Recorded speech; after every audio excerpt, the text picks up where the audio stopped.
So this is multi-lap NASCAR, and thankfully this one is a very forgiving author time. Lap 1 is going to be a little slower than the rest, but the booster is here to help with that. Then lap 2 will be slightly different at the true speed for the laps.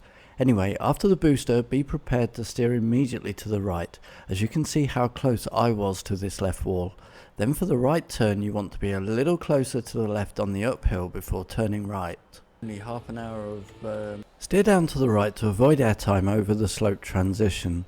Now here is the first release, so as with all NASCAR tracks, release very early and then get back on the accelerator to full speed the exit as you move over to the right wall and avoid airtime over the next slope transition.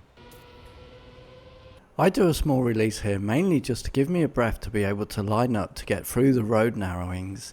In reality this is just one long curve, so treat it that way, and again thankfully the author time is very forgiving to allow for that release. Aim over the camber change in the middle, looking for just a small hop to begin a slight slide to the right. This slide will collect itself partway round and turn into an SD to increase acceleration. Due to the unpredictability of the small hop and the slight slide, it is natural to need to do a small release sometimes, as well as steering corrections as you make your way around to the left wall to avoid airtime over the next slope transition. I found this one to be one of the hardest parts of the lap.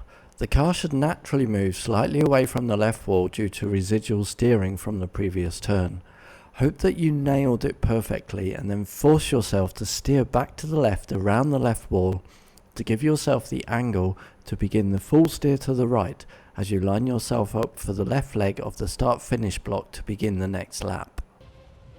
Thanks again to the leniency of the author time, I found that you have a choice here. If you are slightly too far to the right, jumping down over the slope transition to begin the right turn is just fine, and to me was quite reliable.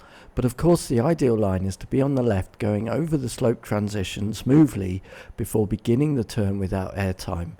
Then, as I did better on this lap, get closer to the left wall before beginning the right turn.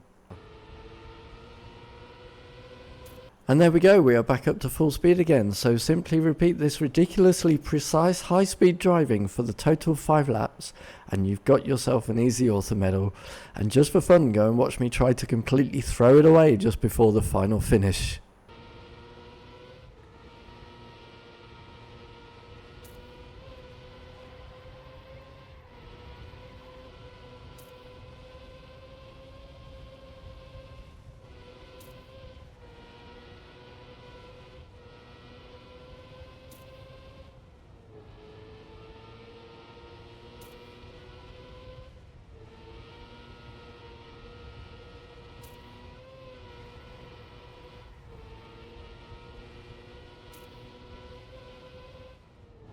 Nearly.